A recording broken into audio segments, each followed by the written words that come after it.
Okay, we'll start and others can join us as they come in. I'd like to welcome all of you on behalf of the Center for Pacific Island Studies and the Institute for Sustainability and Resilience at the University of Hawaii at Manoa to another talk in our series, Pacific Resilience.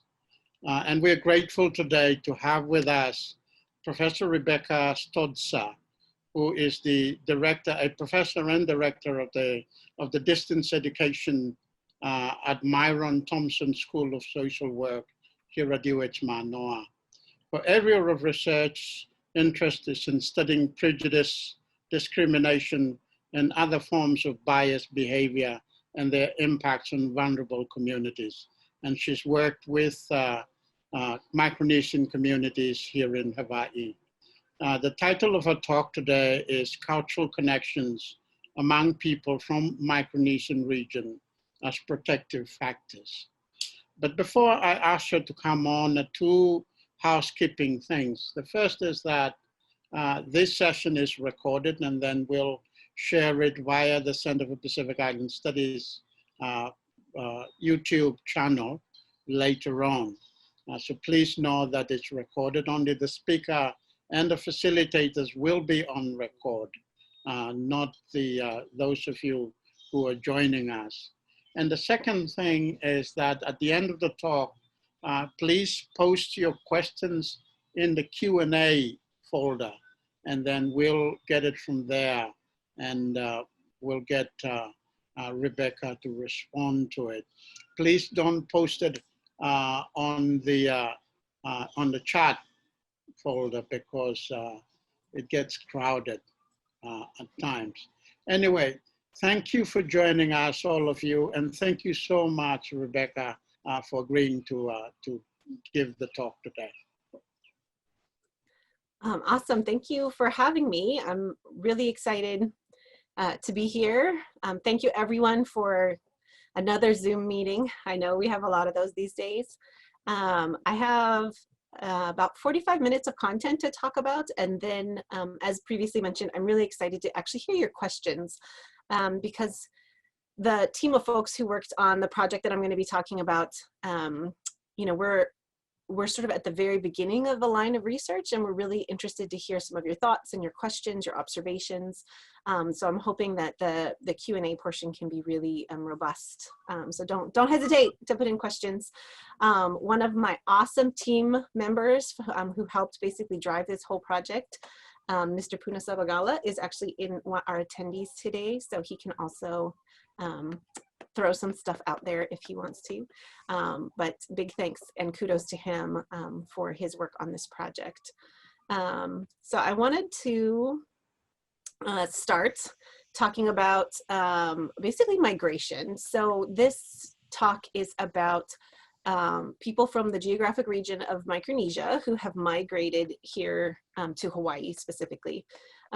So I don't want to get into necessarily all of the long sort of political history of the Compact of Free Association, but in short, the United States has a compact, sort of like a treaty. It's an agreement with some particular areas of the geographic region of Micronesia that allows people to come and migrate here with very similar benefits as any of you who are familiar with sort of green card holding, right? Like you can come, you can work, You don't need a passport in order to enter the country.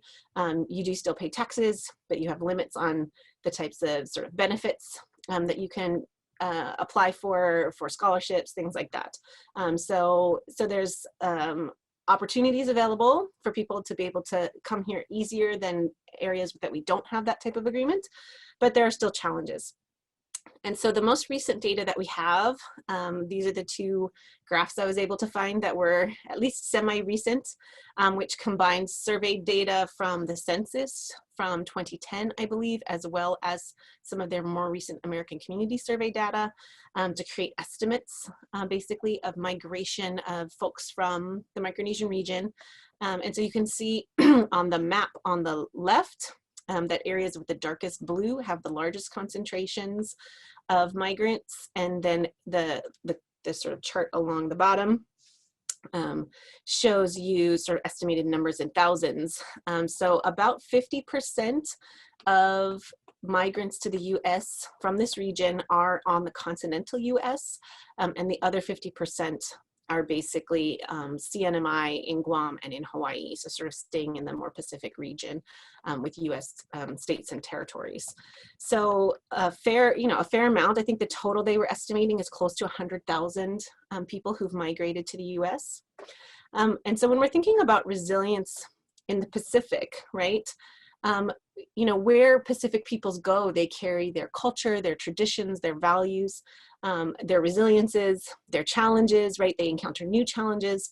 And so really thinking about resilience as like this global phenomenon of the sort of the diaspora of Micronesian migration. And so for this talk, as I mentioned, we're going to talk about a study that we did here looking at the migrants who have come here to Hawaii, and a project that we did that was specifically through bias crime funding, and we're going to talk a little bit about what bias crime is. But we've been able to look at a couple of different research questions related to both the bias that migrants from the Micronesian region are encountering here in Hawaii, the impacts that is having on our community, but also the sort of links to mental health concerns for this community. So we're going to talk about sort of what did we do and how did we do it. So for any of you unfamiliar with social science research, I'm going to try to sort of walk it through, but please, if you do have questions that are sort of clarifying or anything like that, don't hesitate to sort of put them in as we're going along, and I'll try to, if I notice them, I will try to clarify. I try not to get too nerdy with too many numbers and stuff like that.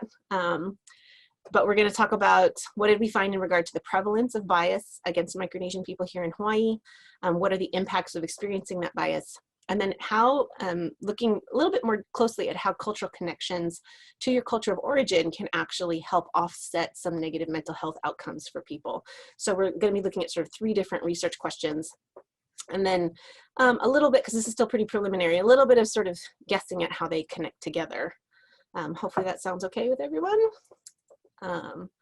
And just FYI, if you see me kind of bouncing around a little bit, or if you hear little noises, it's because I do actually have my newborn here, our new COVID-19 lives. So he is currently sleeping. Hopefully he sleeps for the next 45 minutes. But if he does wake up, I apologize in advance. I'll have to manage him a little bit and then get right back to what we're talking about. So let's walk through what is bias. So there's lots of information out in our world. So things like in this picture where they say breaking news, crime rates by race. And this little sort of birdie looking person says, oh my, cat people have the highest rates, right, of crime. So there's just information, right? That's just neutral information. A stereotype is when we start to put values or to overgeneralize from a piece of information. So something like all cat people must be very dangerous, right? That's no longer just a fact that the crime rates are the highest. That's sort of starting to change, right, into morph. And so bias is that sort of attitude or that moment where we're interacting with somebody, right? And here the little birdie person is saying, oh my God, look at who is here in my store, right? And that you have this sort of awareness, all of these stereotypes, the information sort of leaps to your mind when you're looking at this individual person. And then discrimination is the behavior that's associated with that bias. So in this case, the little birdie person kicking the cat person out of the store, right? So you have information, you have attitudes or values, you have perceptions, and then you have the actual behavior. So we're going to be focusing on the behavior. And when anyone who has researched in this area knows there's a struggle, because how do we know that something is discrimination, or how do we know that a behavior is biased? Most often we ask from the perception of the person who experienced the potential discrimination. So like we tend to do surveys of cat people, right? Not surveys of bird people for their motives. So all of these questions are asking from the perception of the wonderful people who volunteered to take our study, and their perception of certain experiences being because of their race or ethnicity or cultural background. So just as a forewarning. So what is a bias crime, or you may have heard the term hate crime, versus discrimination in law? So bias crimes relate to criminal laws. So there has to be some kind of base crime that occurred, like vandalism, murder, assault, burglary, right? And then as a part of investigating that crime, the motive has to be established as either in whole or in part. The reason this person became a victim of the crime was because of a bias towards one of their protected identities. And so those identities do have to be established in law. So there are certain categories.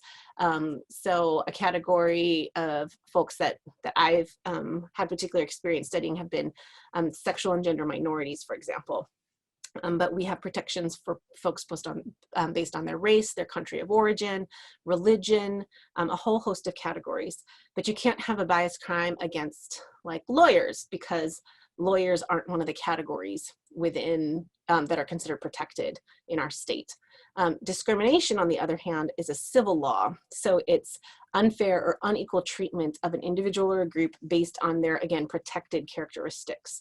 So that can be, you know, discrimination, like being treated unequally in education, employment, housing, benefits, right? Anything that's considered a federally protected right.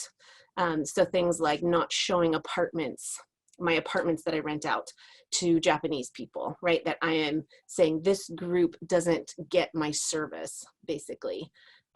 So you can't have a bias civil law violation. You can only have a bias criminal law violation, but discrimination is coded separately under the law. So that's why we separated these two things in our survey that we're going to talk about. But they all represent unequal treatment, right, or biased behaviors. The law just separates them out this way, but they can have similar effects that we've seen in the past with other groups, right? And so the research that's out there is pretty limited when we look at biases' impacts on communities. We know from the research that being the victim of violence directly can have a lot of impacts on you directly. So if somebody targets me because I'm a woman, right, that it can have a whole host of negative outcomes, like mental health outcomes, physical health outcomes, things like that. But we're not as good at figuring out how that can either harm or in some cases actually help a community to unite and resist and things like that. And we have basically none of that literature on our newest community members here in Hawaii, so for our Micronesian migrants. So we wanted to know, first off, what does bias look like here in our community? So we wanted to create some pretty straightforward just prevalence rates of different types of bias.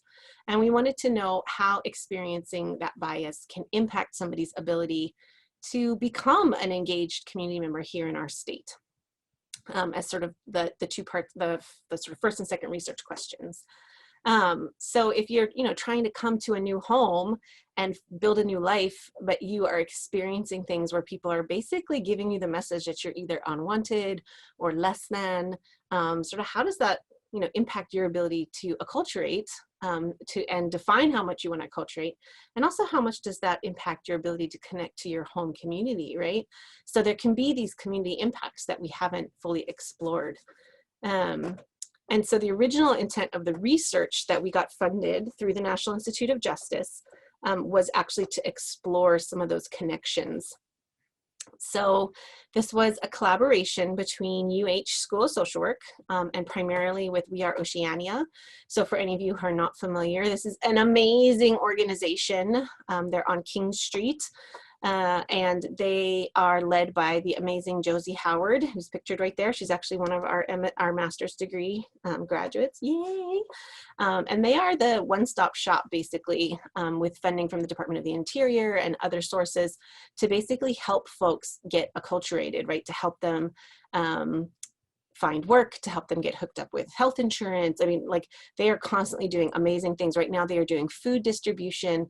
They are doing outreach for COVID-related concerns, getting translations done with all of the warnings and governor's proclamations. I mean, they are just an amazing organization, and we were really lucky to be able to collaborate with them.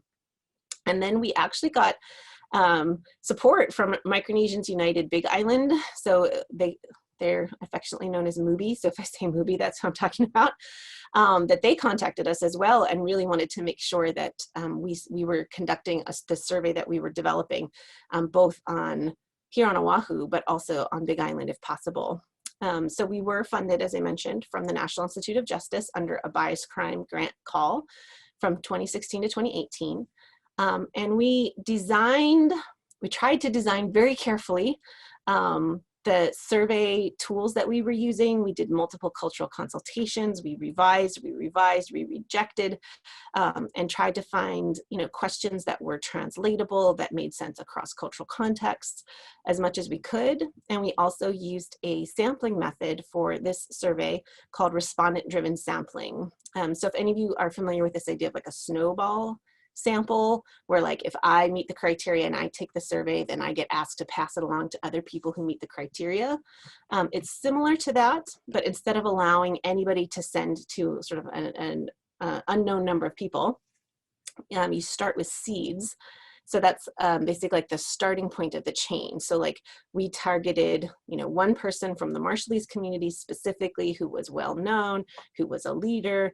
We surveyed them and then asked them to go find 3 more people. We gave them coupons to go find 3 more people to ask them to come and take the survey.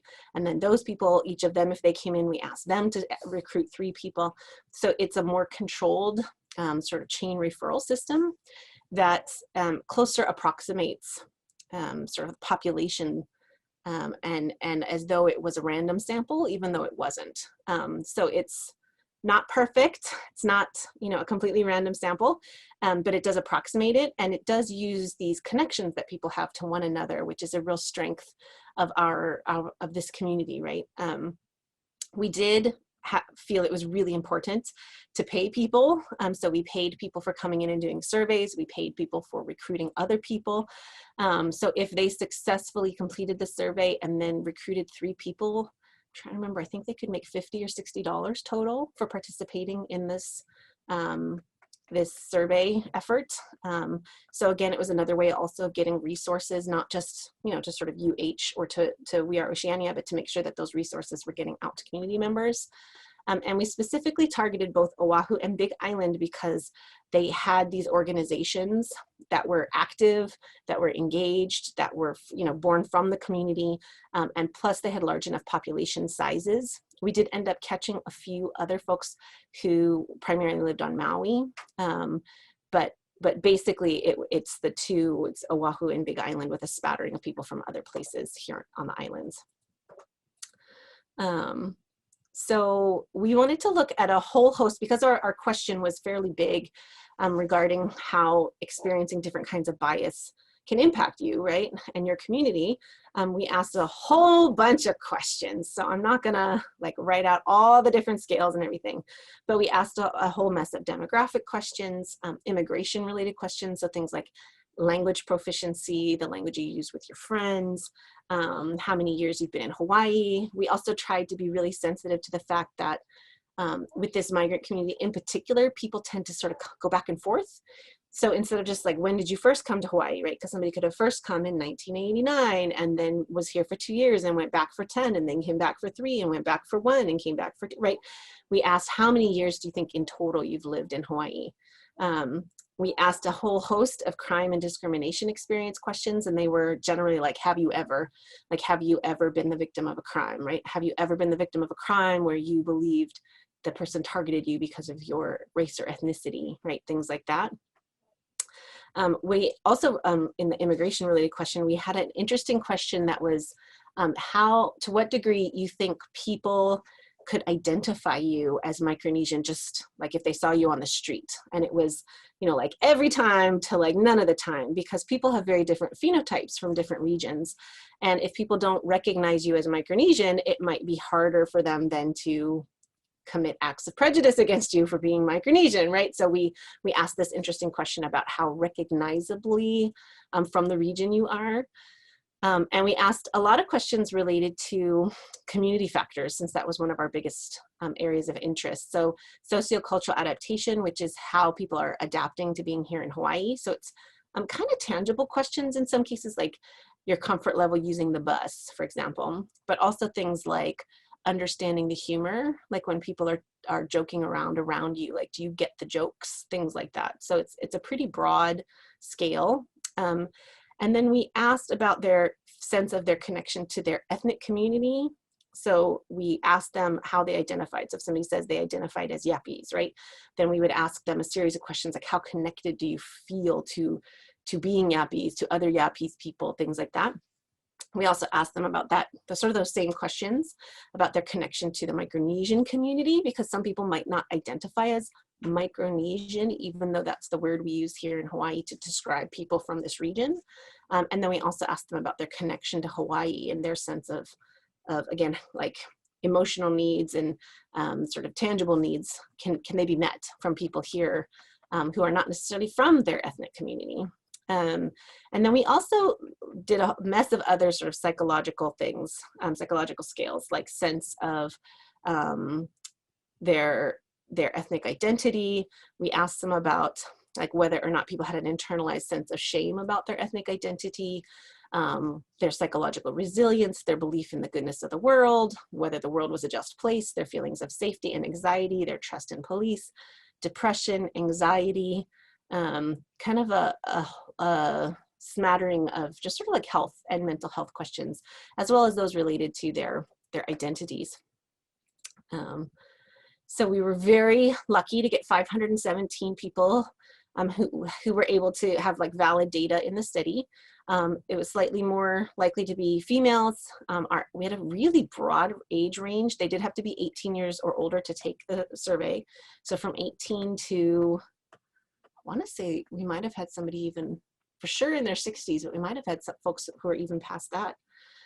So a really broad range of ages. About half were married, half were employed full-time.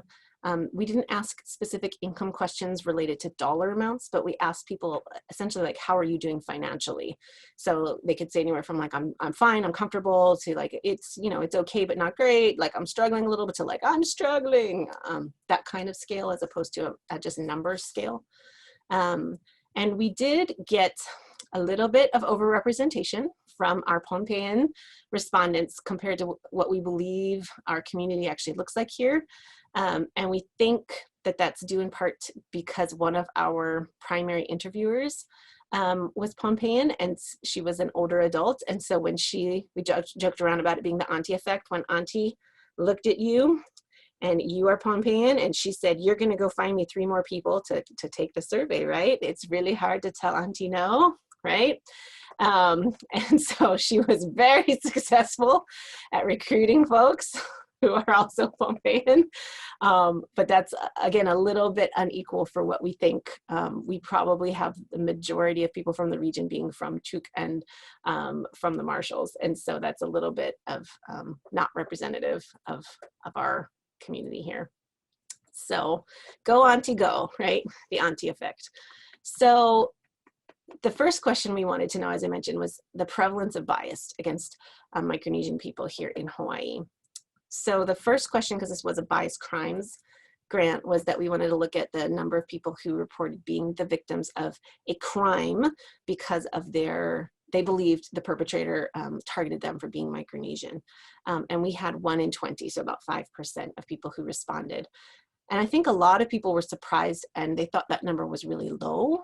But keep in mind that this is actually really high compared to what we know about other vulnerable communities. So when you think about like African-American communities, when you think about other communities of color, when you think about Jewish people being targeted and their temples burned down, right? That this is actually a little bit higher from what we can tell from other estimates. So you know, kind of good and bad. On the one hand, good that this number was fairly low, but bad in the sense that it is higher than some other vulnerable groups that we can sort of compare to. The largest percentage of those bias crimes were robberies or burglaries, so sort of, you know, taking somebody's property, and 14% of the time people identified an assault, and vandalism was a part of many of the crimes, and was also prevalent on its own. So these are two quotes that people said that they felt that the person knew that their unit had Micronesian people living in it, and that if they burglarized their home in particular, that nothing was going to be said about it. Like the victims wouldn't report the crime because of their ethnic background. And this other person said they knew that we wouldn't do anything or no one would help because they assumed that being Micronesian meant we don't know our legal rights or wouldn't know how to take legal actions.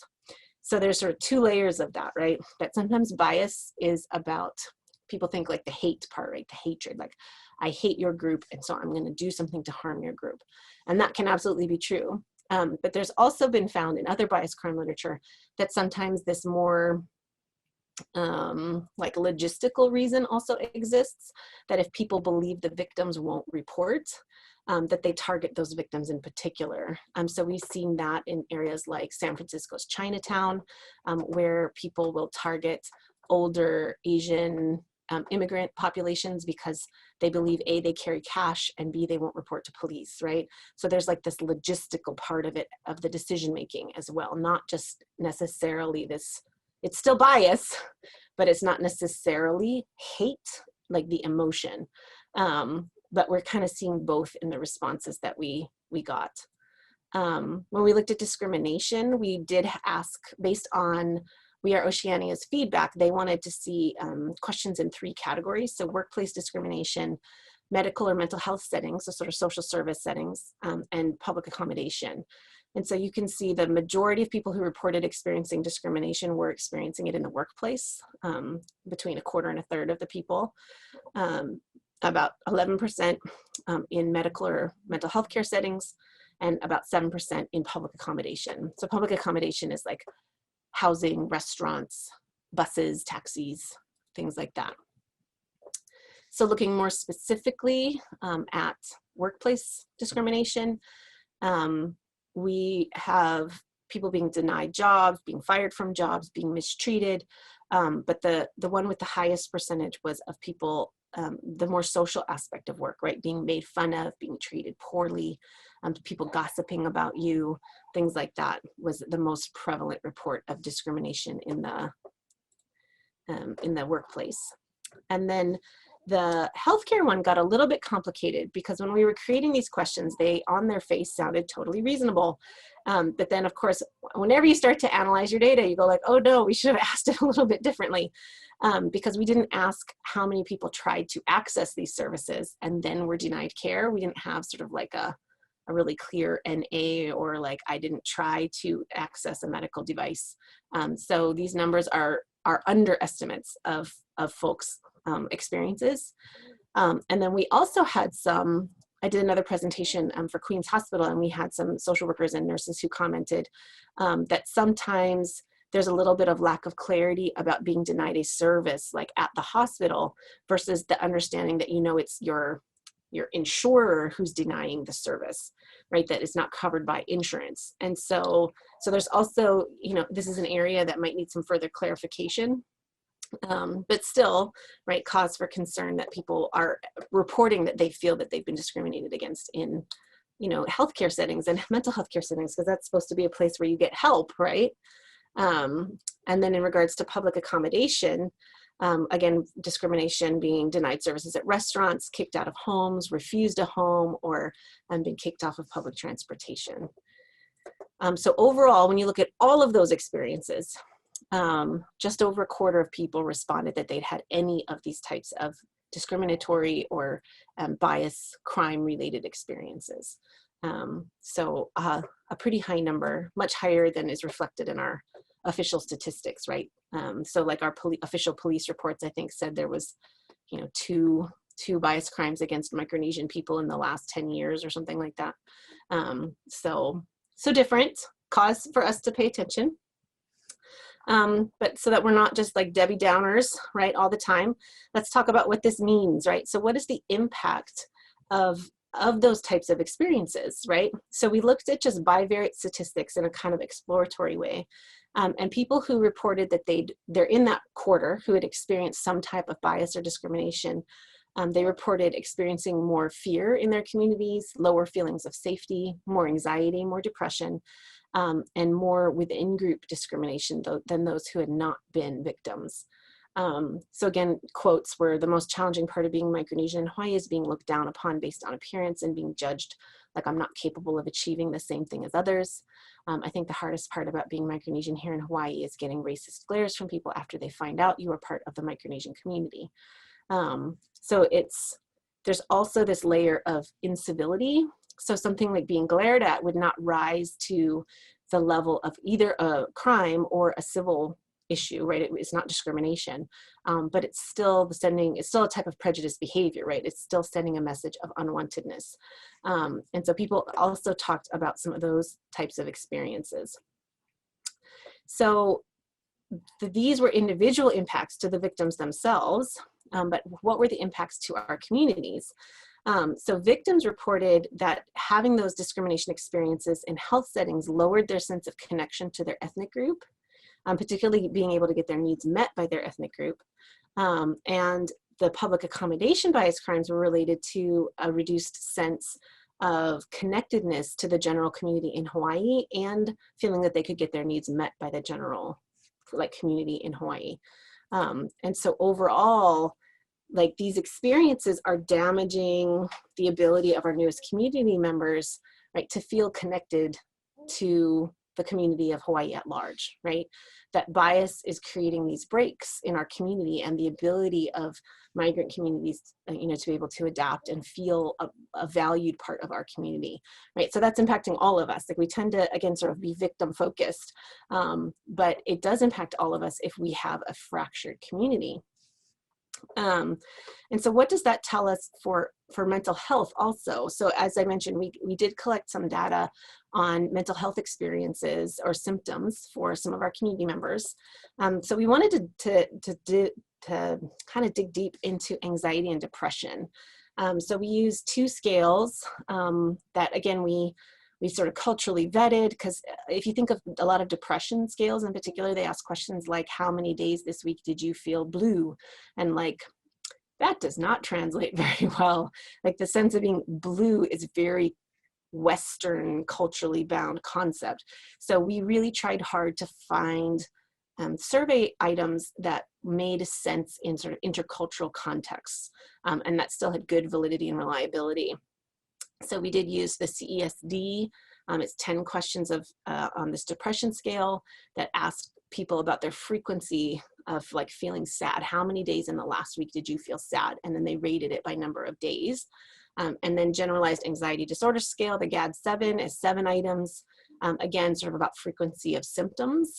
And the way that you score them is you total them, and then each has a threshold. So for example, I think the depression scale, the threshold is 10. If somebody scored 10 or above, this is not diagnostic. It does not say that they have depression, but it's basically a red flag that they're exhibiting the symptoms that if they were walking into my office as my client, that I might refer them to a psychologist, because I would be worried that maybe they were experiencing clinically worrying levels of anxiety, right? So each one has a threshold. So we coded it as yes, they met the threshold, or no, they didn't, for the number of symptoms that they had. And I forgot to put in here the number of people who basically met the threshold. Let me see if I have it super fast right here. No, I do not. But I think it was roughly, again, about a quarter of the 517 people were meeting these clinically worrying levels of symptoms for both anxiety and depression. And so what we wanted to do was look at some of these other factors that I mentioned we had been measuring. So demographic factors, immigration-related factors, these life events like experiencing bias or discrimination, as well as people's feelings of being culturally connected. So rather than putting a bunch of numbers, for any of you who are numbers nerds, this was a binary logistic regression. I can send you the preliminary numbers that we have. But instead, I sort of highlighted boxes and put the X to let you know which ones were statistically meaningful. And then the ones that are sort of pale yellow are approaching statistically meaningful, but they didn't quite cross the threshold. And so you see an interesting and different pattern actually for anxiety and depression, where anxiety does have some demographic factors that you would sort of expect, like finances, right? Finances, having poor finances can make any of us worried, right? Like that's sort of not unexpected.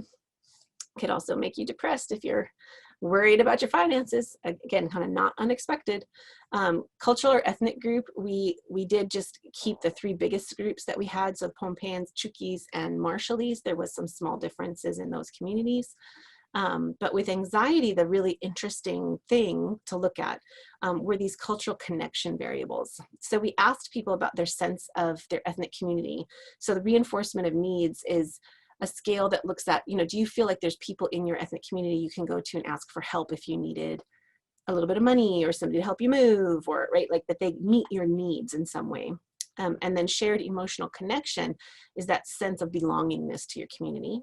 Sociocultural adaptation is the sense of you like adapting to things here in Hawaii, basically. And then colonial mentality scale, it was actually a scale developed for folks from the Philippines. And it's this idea of have you internalized the messages that colonization can tell you about your culture. So actually these two are backwards. Let me fix this super fast. That this one was not statistically significant. But the, oops, I don't know how to make it clear. But the sociocultural adaptation one was. So this one was not significant. So did you like internalize the cultural shame or embarrassment that a colonial power sort of messages about your community? But the second part of that scale, the internalized cultural or ethnic inferiority, we did see a relationship. And it's in the ways that you would sort of expect. So for people who reported the sort of worrying levels of anxiety, they were also more likely to report having internalized cultural or ethnic inferiority.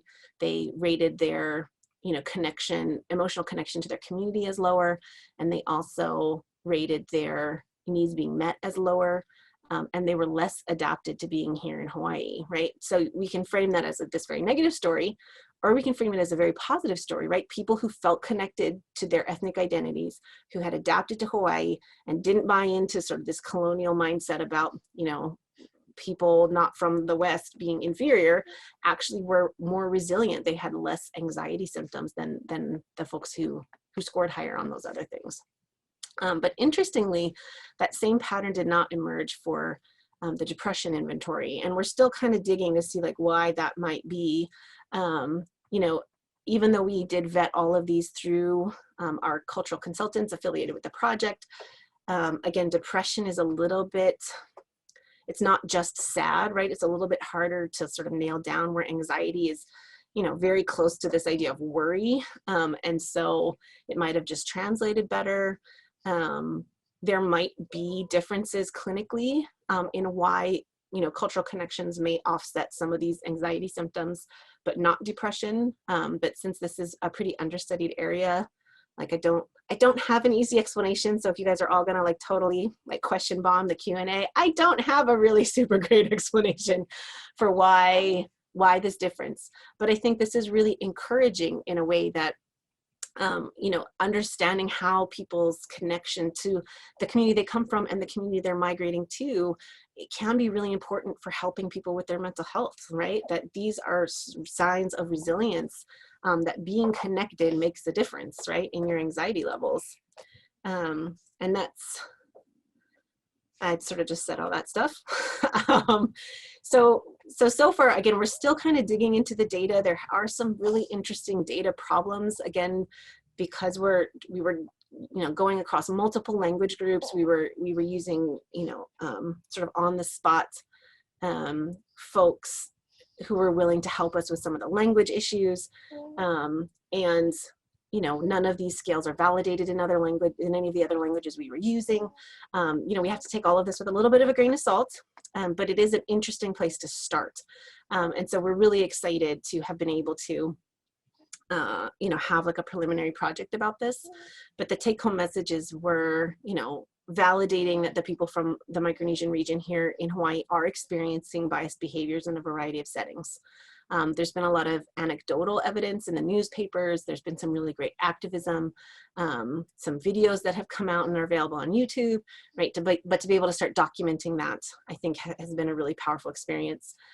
It also suggests that these experiences can lead to issues in how people connect, right? How they connect to their culture of origin, how they connect to now being here in Hawaii and feeling connected and a valuable part of this community, right?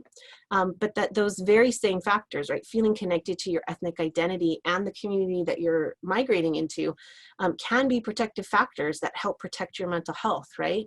And that we should be fostering those, right? So helping people with their sense of where they come from and why that's valuable, helping people with their sense of why being here is valuable and that they are a valuable community member, that there's actionable items that this data is suggesting to help us think about how to strengthen our community connections. So that's my last slide. I went 43 minutes, I think, 42 minutes. So we do have time for questions if you guys have any questions. Thank you so much, Rebecca, for the presentation. Really interesting. So I'll open it up for questions, and please put your questions in the Q&A box. We have a question here, and I'll read it out for everybody's benefit. It says, really impressive, thank you. Is there an effort to replicate some of the survey work within migrant communities on the US mainland or collaborate with existing research? Oh, you are hitting upon one of my dreams. We've sort of been keeping our eyes out for collaborators on the continent. So for example, we do have some thin connections to folks in sort of Washington, Oregon, some other sort of thin connections. There's another big, about 10,000 people, I think, in, what is it, Arkansas, Alabama, somewhere. State starts with an A, that's in the South. Because for me, I'm in my sort of social work life, this is more my sort of psychology life, but in my social work life, I'm really interested in policy issues. And we've had some really interesting policy decisions that we've made here in the Pacific. So including Guam, CNMI, and Hawaii, and in part because of the number of people that have migrated that have been very different from some of these other places. And so I think the bias experience is going to be very different for those communities, in part because of familiarity with the community, the size of the community, but I also think some of the policy decisions that have been made. So I've been here for 14 years, I want to say.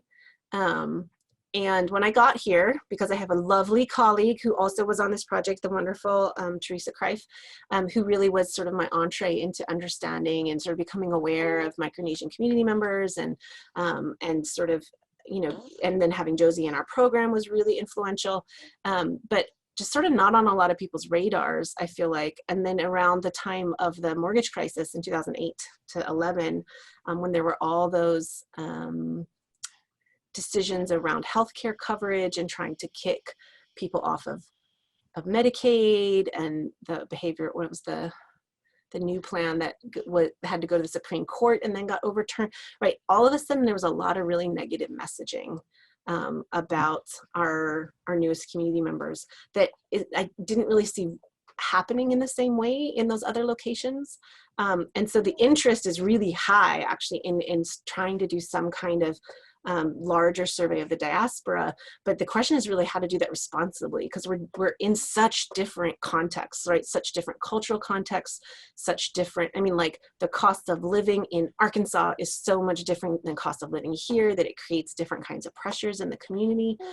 So I think how to do it responsibly is really the big question, to catch both the sort of individual differences as well as these contextual differences. So if you have people you want to connect me to, that would be awesome, because we're trying to figure out, again, how to do that kind of research responsibly and capture the contexts that are driving some of these experiences. Because if you just looked at it on paper, right, and all you measured was anxiety, then our Micronesian community members in Hawaii could look really anxious, and people could be like, what's wrong with them? And that's like what we want to avoid, right? That there's like a context, there's reasons, and be really conscientious about how we study some of those questions. But it's definitely, you know, been on all of our minds to sort of capture a wider picture of the diaspora than just what's going on here. Great question. Yeah. Thank you, Rebecca. I have two questions that are kind of related, and so I'll read them together. So the first one is, what would you say are some of the barriers with Micronesian students enrolling in higher education? And the second one is, can you address bias experiences related to education? You're actually hitting on another area. As soon as we basically put out some of this preliminary data on these bias experiences, immediately we got questions about, like, what about in education? Because there have been a lot of stories in the news. There's been a lot of, again, anecdotal discussion about particularly our K through 12 system, and some of the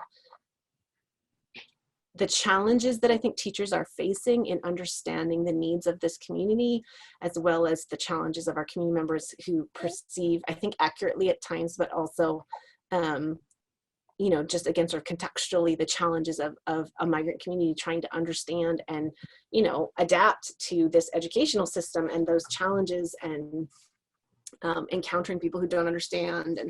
And so I think, you know, the challenge there is that we would really want to get, again, sort of a balanced perspective from both teachers and students and parents. And for any of you familiar with doing research on people, live people, doing research with children is actually really, you have to be very, very, very, very careful. And so, you know, not being established as somebody who is sort of, oh, I'm sorry, I moved him.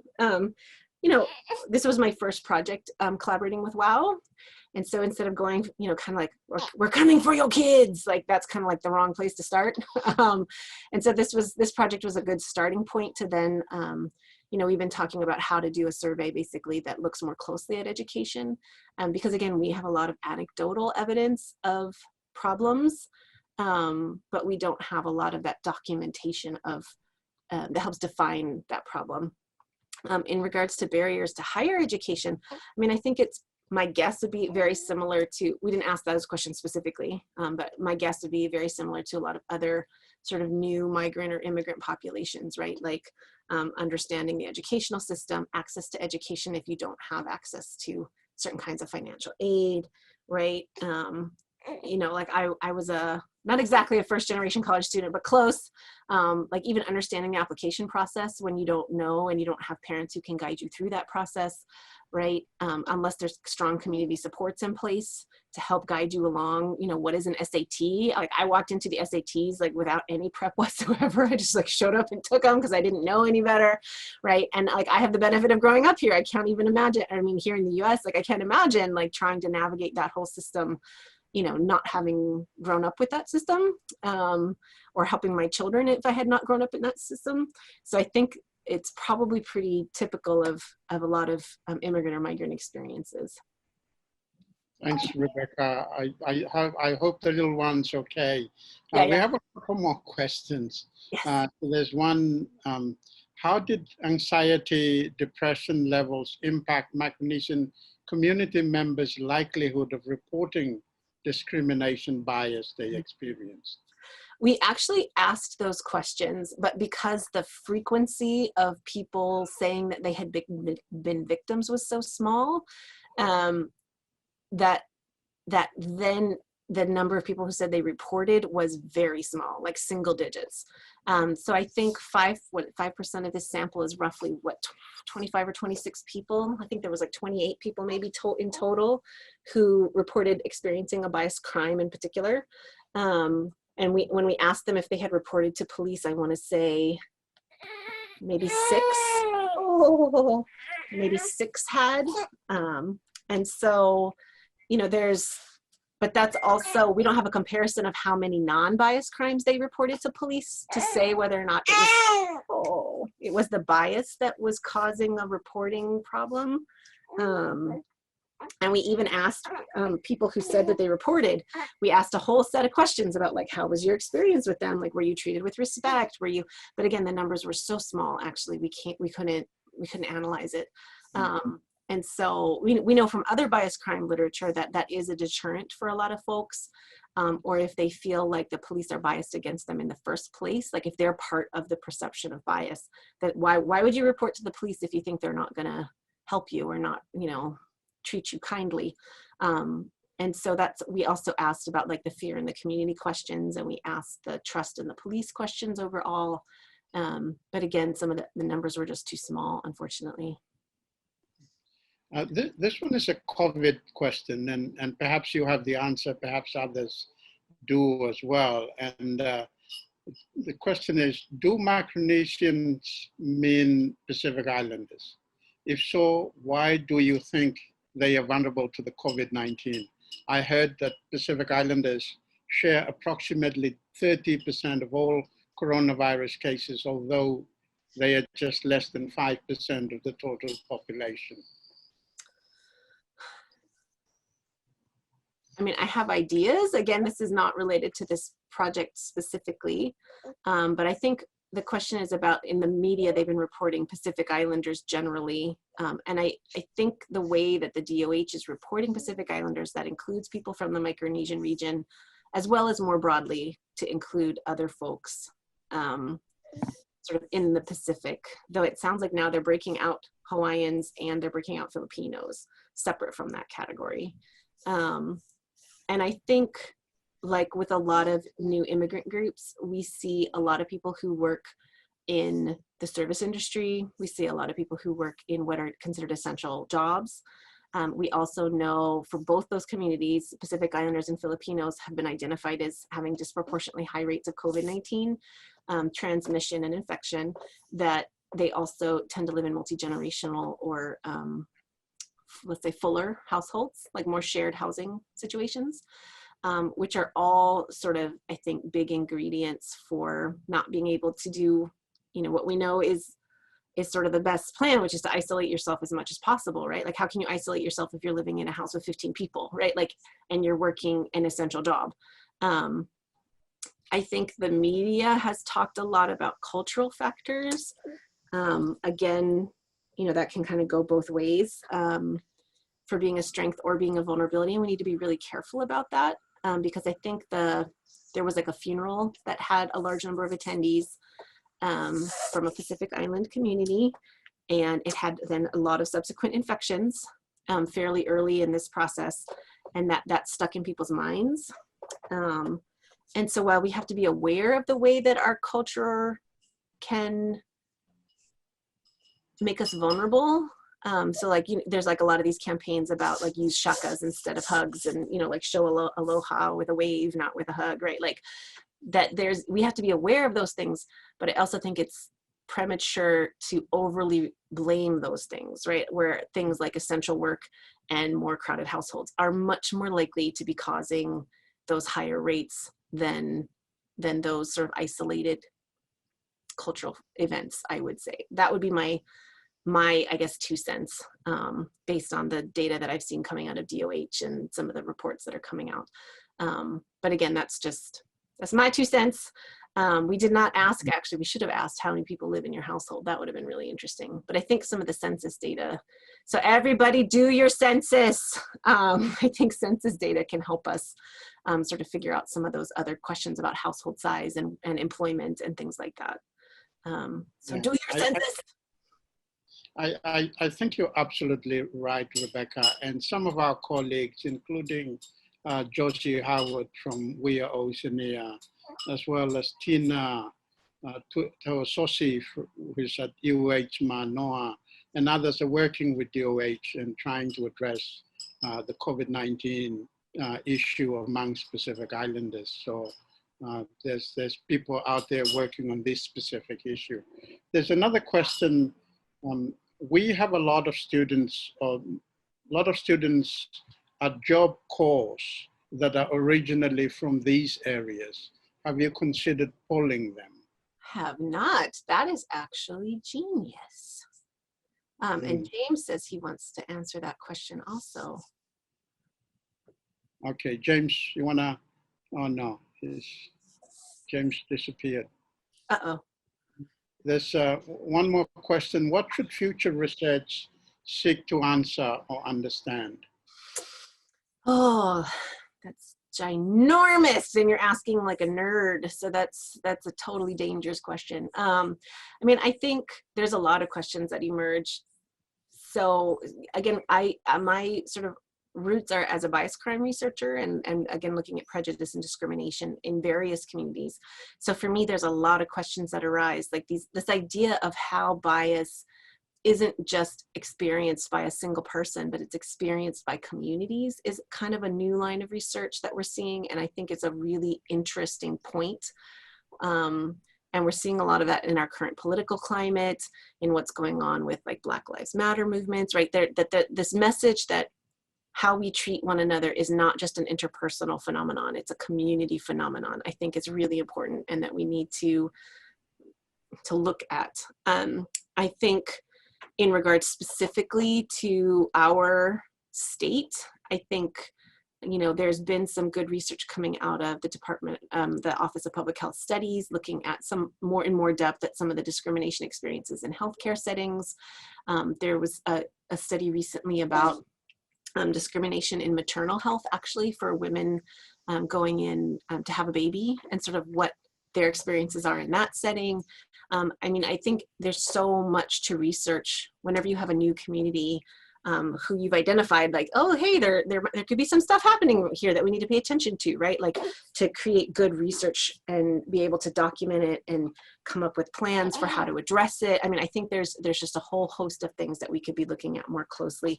For me in particular, the workplace, the frequency of people reporting problems in the workplace is an area we probably want to pay some attention to, because that was the highest place for reports of discrimination. And we have a bunch of really, you know, federally protected rights for when we're in workplaces to be able to do our best work. And so I think that might be another area, like somebody mentioned, education, I think is a huge area that we are sort of dancing around a little bit as a community and not really confronting in the ways that we should, but that having strong research in place would be really helpful. I think some of the differences between sort of first generation, like, are you part of the immigrating or migrating group versus did you have your kids here, and sort of those different experiences also I think are really interesting and should be explored more. I mean, there's like a bajillion research questions that we could launch off of. But part of that is just the newness of this, you know, of the recognition of the needs of this new community, these new community members in our community. So everybody help, participate, get involved in social research. Rebecca, I have a final question, and I know that you did this work in partnership with We Are Oceania. I'm wondering how the findings have been fed back into organizations such as We Are Oceania, and how that has influenced the things that they are doing. That's a really good question. So Josie has been a part of, like, whenever we do data analysis, we've been consulting with her. This last piece is actually brand new. Like, I just did the analysis like in this last month, actually. So when you guys asked me to come and do this talk, I was like, oh, it's so timely, because I have this brand new analysis I just did. So I want to, you know, again, consult with her, bring that back to her. I think when she looks at, being able to talk to the media, it has been really powerful to be able to document some of the prevalence rates in particular, because that's been publicly available for a while. We've actually seen the wonderful Anita H, I'm forgetting her last name, but she's at Civil Beat, has written some really great articles using some of the data we've produced to really highlight some of the challenges and the strengths of this community in some really great journalism. We've actually been able to connect with Guam and some scholars in Guam actually to see about, again, sort of, is there a way to connect what's going on there and what's going on here, since they have a very similar cultural context. And then there was something else I was gonna bring up and I totally just forgot. There was another way that we've been using the data. When it comes back to me, I will share it with you. But like the point of the data in the first place, I feel, for me personally as a researcher, is it should always go back to the community, and the community should always, have access to use it. Oh yeah, I remember now. So after we first presented some of the preliminary prevalence statistics, like I've been asked by a couple of different community agencies actually. So like Palama Settlement on Vineyard asked to actually come and talk, because they have a committee actually that is trying to address the needs of this community member, because they're a community focused agency, and their community in the last decade has shifted significantly to include a lot more Micronesian youth. And so they wanted to actually brainstorm and talk a little bit about, what do these results mean? What does that mean for their organization? How could they do better as an organization, meeting the needs of this changing community client base, right? And so it has generated some interest in our social service folks, basically, to learn more and understand better, and and hopefully adapt their services. So great question.